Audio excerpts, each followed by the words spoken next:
I want to begin by telling you what I am not going to claim.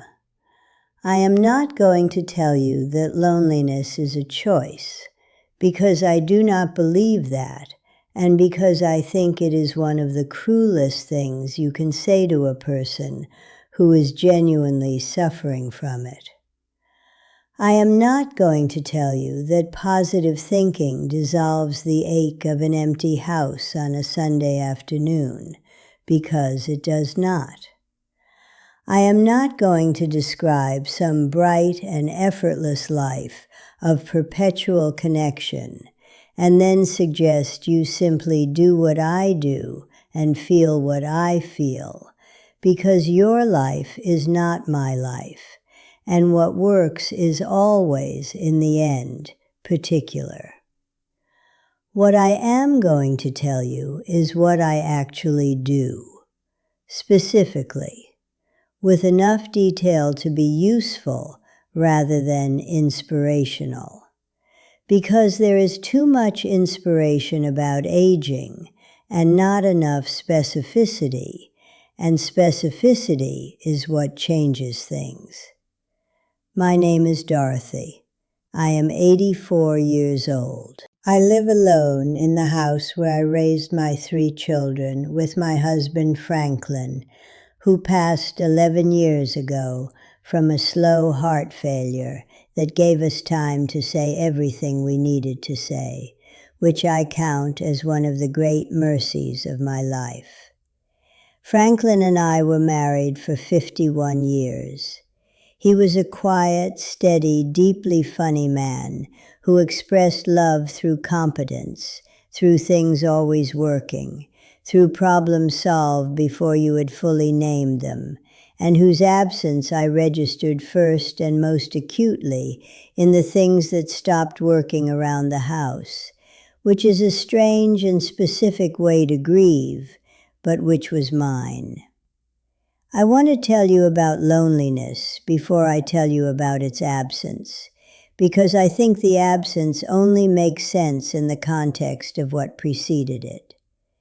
The first 2 years after Franklin died were the loneliest of my life. I say that without qualification and without the softening that I think people sometimes apply to grief retrospectively, because the softening makes it more bearable to remember. Those 2 years were hard, in a way that I had not anticipated, partly because I had anticipated grief and had not anticipated loneliness as a separate thing. I had thought they were the same. They are not. Grief is about the person you lost. Loneliness is about the texture of your present life, the particular quality of your days when there is no one to share the small things with, the toast that came out perfectly, the cardinal on the feeder, the sentence in the book that made you think of something. Grief eventually moves. Loneliness requires active work to address. I did not do that work well for the first 2 years. I managed my grief and I maintained my life.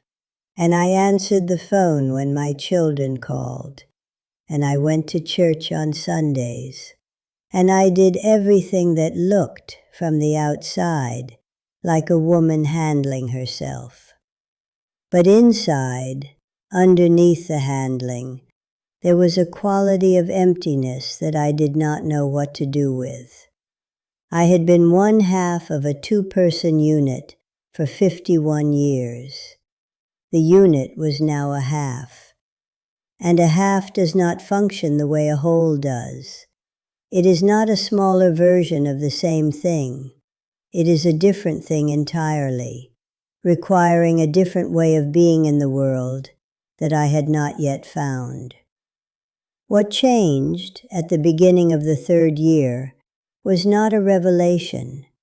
It was a small decision followed by a slightly larger decision followed by a pattern that eventually became the architecture of how I live now. I want to tell you about each of the 4 things that make up that architecture, because I believe they are transferable in principle, even if your specific version of them will look nothing like mine.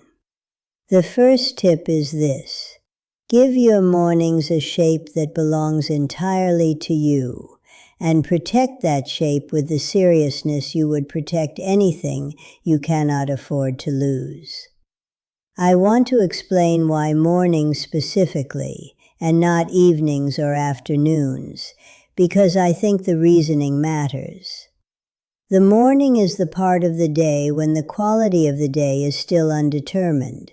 It has not yet been shaped by what happened or what was said or what did not come.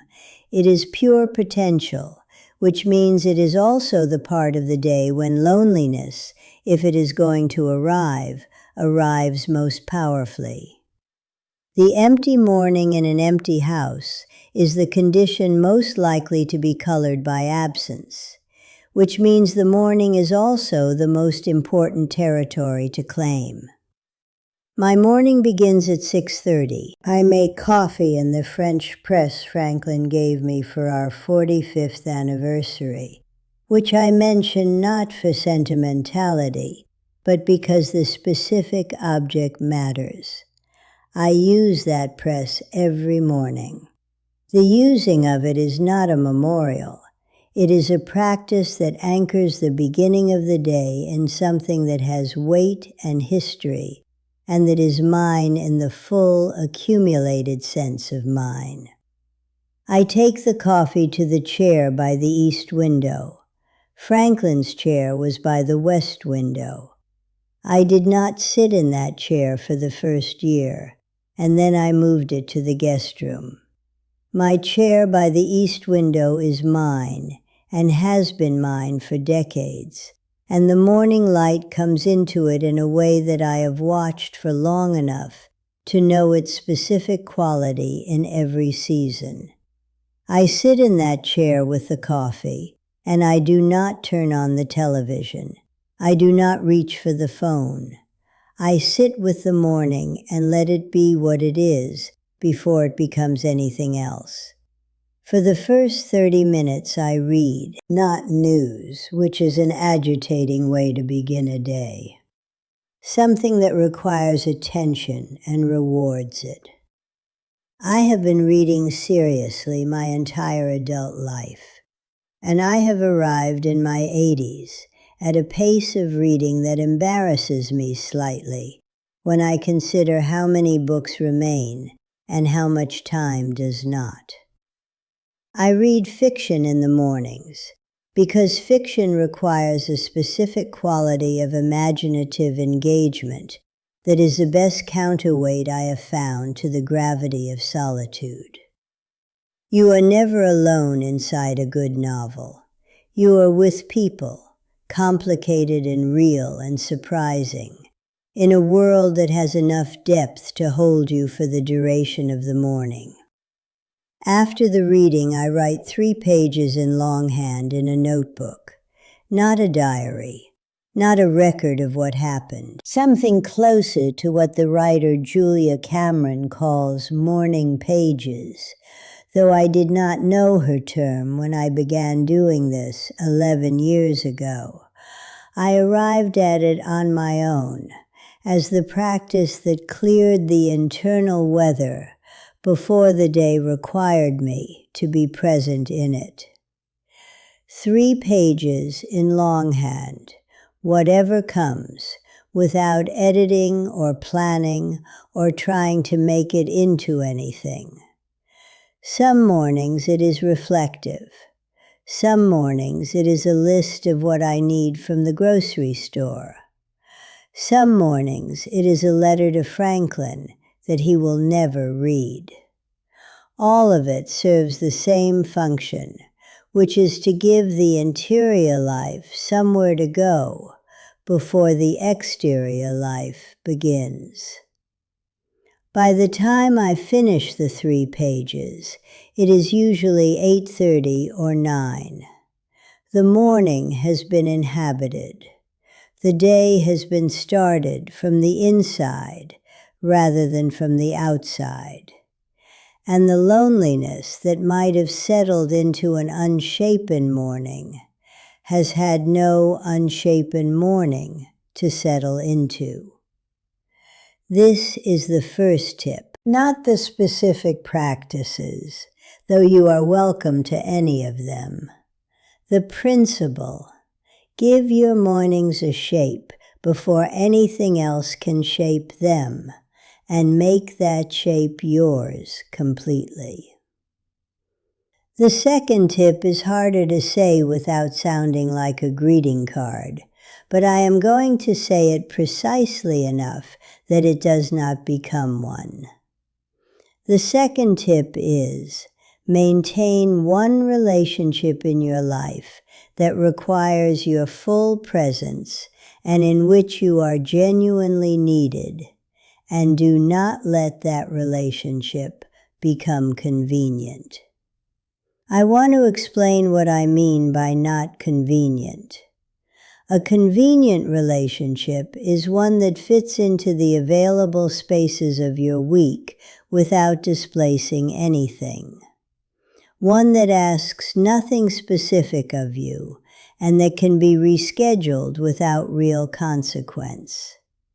These relationships are pleasant and they are not nothing, but they do not address loneliness at the level where loneliness actually lives, which is the level of genuine necessity, of being needed in a way that cannot be deferred. My not convenient relationship is with a woman named Adeze. She is 34 years old, and she moved to this city 3 years ago from another country where her family still lives. And she has a 4-year-old daughter and a husband who travels for work 2 weeks out of every month, and a loneliness of her own that is nothing like mine in its specifics, and everything like mine in its essential texture. She found me through a mutual friend who told her I had been a kindergarten teacher's aide for several years after retirement, and who thought we might be useful to each other. We are. Every Tuesday and Thursday morning, I go to Adeze's apartment, and I am with Amara, her daughter, while Adeze works from home without interruption for 4 hours. I have been doing this for 2 years. Amara calls me Auntie Genia, which she invented herself, and which I find entirely perfect. She is in that stage of childhood where the world is a daily series of extraordinary discoveries that require an audience. And I am that audience, with a completeness that I suspect has something to do with having been away from small children for many years and having missed them without knowing I missed them. What Adeze gives me in return is presence, real, specific, daily adjacent presence. She texts me on the days I am not there to tell me something Amara said that I would appreciate. She brings food when she comes to collect her daughter, and stays to talk, sometimes for an hour, about things that have nothing to do with either of our practical arrangements. She introduced me to her neighbor, and her neighbor's mother, and her friend from work, and her husband on one of his non-traveling weeks. And through these introductions, I have become, gradually and without planning it, part of a network of people whose lives intersect with mine in the ordinary, daily, showing up way that is the specific opposite of loneliness. I did not plan any of this. I answered a phone call from a mutual friend who thought 2 people might be useful to each other, and I said yes. And 2 years later, Amara calls me Auntie Genia, and I am never, on Tuesday or Thursday mornings, alone. The principle of the second tip, Find one relationship that requires your actual presence on a regular schedule, that cannot easily be replaced or rescheduled, and that flows in both directions. Not the occasional visit, not the pleasant but dispensable lunch. The relationship that would leave a specific gap if you were not in it. That gap is what you are going for. That gap is the evidence that you are present in someone else's life rather than merely available to it. The third tip I want to give you is one that I arrived at the slowest and that I value the most, which is perhaps why the order worked out as it did.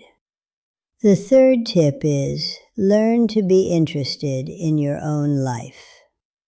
I realize that sounds either obvious or incomprehensible, depending on where you are, so let me say it with more precision.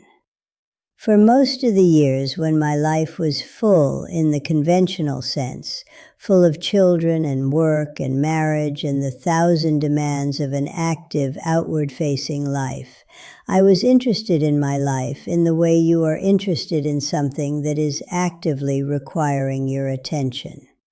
The interest was compelled. I did not have to cultivate it because it was continuous and insistent and would not be denied. After Franklin died and the children were grown and the work was behind me and the days lost their compelled quality, I discovered something I had not expected. That genuine interest in one's own inner life is a skill, not a given. That the capacity to find your own thoughts and observations and perceptions genuinely interesting rather than merely occupying requires development. That the woman who could hold the attention of a room full of other people's children had somehow never fully learned to hold her own. What I did about this was specific, and I want to tell you exactly what it was. I started writing letters, not emails, letters, on paper, to people I had known at various points in my life and had lost contact with in the ordinary way that contact is lost over decades. I wrote to a woman I had been close to in my 20s, who now lived in another state. I wrote to a former student who had sent me a card when Franklin died and whom I had never properly thanked. I wrote to my older sister who lives 2 time zones away and whom I talked to on the phone, but to whom I had never written a real letter in our adult lives. Writing a letter requires you to have something to say.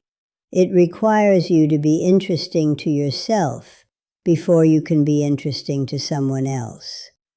It requires that you attend to your own life closely enough to find in it the particular detail, the specific observation, the genuine reflection that is worth the effort of a letter rather than a text message. In learning to write letters worth sending, I was learning to be a person whose life was worth attending to. I was learning, slowly and imperfectly, and through the practice itself, how to be interested in what was actually happening inside me, rather than looking past the interior to the demands of the exterior. The letters produced something I had not anticipated, which was correspondence. The woman from my 20s wrote back.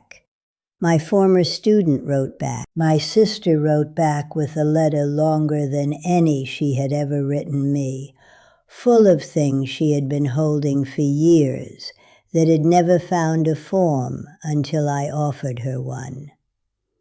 I now have 4 correspondents, 2 of them people I had been out of touch with for decades, and the letters go back and forth every few weeks with the particular intimacy of a form that requires patience and attention, and that carries in the physical fact of handwriting and paper a weight that electronic communication has never quite managed to replicate. The principle of the third tip. Develop a practice that requires you to be genuinely interested in your own life before it requires anything of anyone else. Something that makes your interior world rich enough that you are interesting company for yourself. Because the loneliness that comes from not finding yourself interesting enough to be with is the deepest kind, and it is the kind that no amount of other people's presence will fully address. The fourth tip is the simplest one, and the one I resisted the longest, which is probably why I have saved it for last. The fourth tip is, let people see when you are not fine. I grew up in a generation that valued composure, that understood the presentation of difficulty as the difficulty itself, and the management of that presentation as a form of dignity. My mother was a woman who put on lipstick before the doctor arrived, and who never, in all the years I knew her, told anyone outside the family the full truth of anything hard that was happening inside it. I absorbed this as a model of how to be, and I carried it for most of my adult life without examining whether it served me. It served me to the extent it served me, in contexts where composure was genuinely required, in professional settings, in public, in the presence of people who did not need to carry my difficulty, and for whom my composure was a kind of consideration. It did not serve me in friendship. In the relationships that I most needed to be full and real, my composure had become a wall that I was maintaining so automatically I could no longer find the door. People did not know when I was struggling because I was very good at not showing it. And people who do not know you are struggling cannot offer you what struggling requires, which is the specific, present, caring attention of someone who knows the truth about you and is not frightened by it. After Franklin died, in the first years when the loneliness was at its most acute, I performed fine, with a consistency that I now recognize as having been actively harmful to me.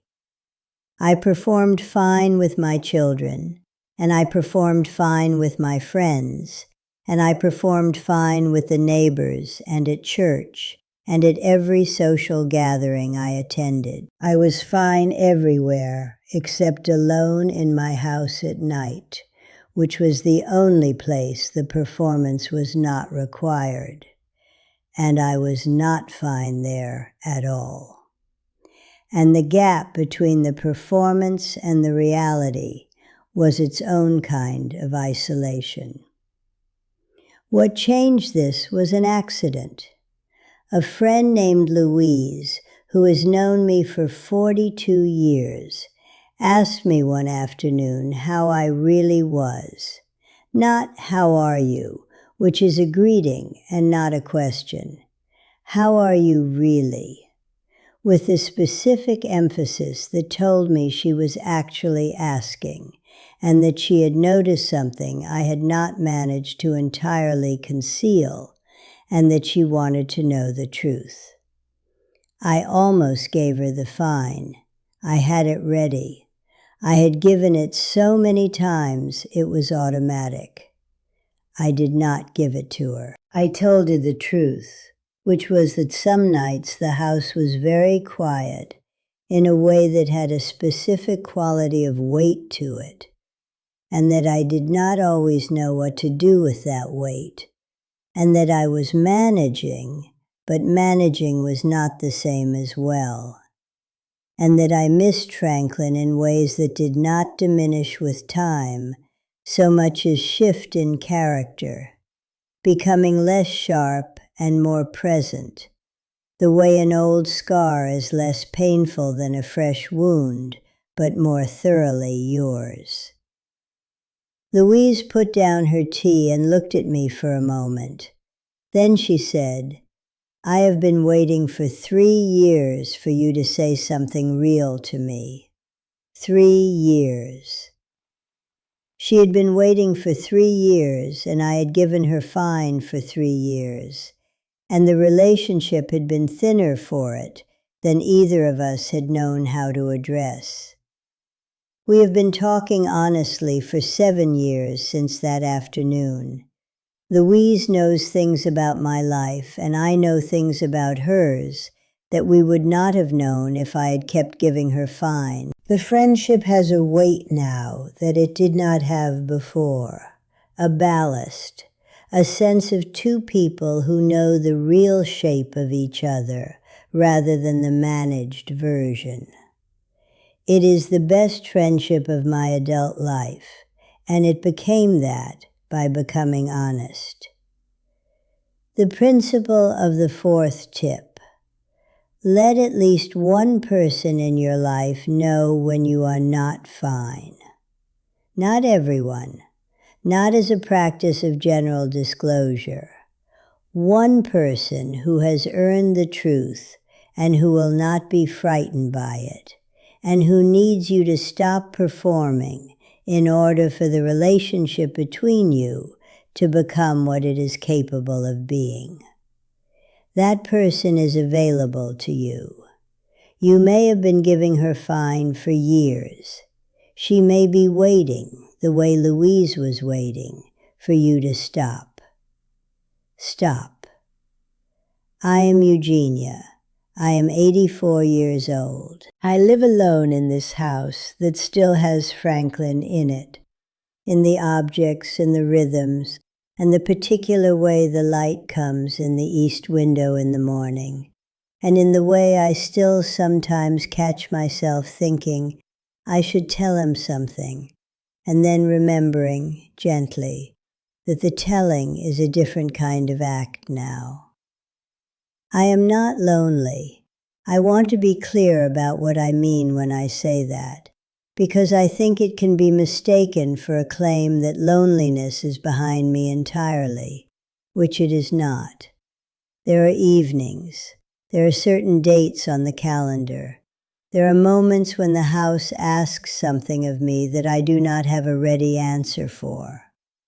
What I mean is that loneliness is no longer the organizing condition of my days. It visits, and I know how to be with it when it visits, and I know that it will leave, because I have built a life with enough richness and enough presence and enough genuine interest in itself that the loneliness cannot occupy all the available space. There is not enough empty space for it to colonize. The mornings are shaped. Tuesdays and Thursdays belong to Amara. The letters go back and forth with my 4 correspondents. Louise knows when I am not fine, and I know when she is not fine, and we have both been not fine together enough times that neither of us is frightened of it anymore. This is what I have. Not the life I had with Franklin. That life is not available, and I have made my peace with its not being available. This life, which is different, and which has its own specific richness, and which is, on most days, genuinely enough. You can build this. It takes time, and it takes the willingness to be specific and deliberate about it, rather than waiting for it to arrive. It does not arrive. You build it. One morning, and one Tuesday, and one letter, and one honest conversation at a time. Start this morning. Start with the chair and the coffee and the window and the 30 minutes before you reach for anything that asks something of you. The morning is yours. The day follows from there.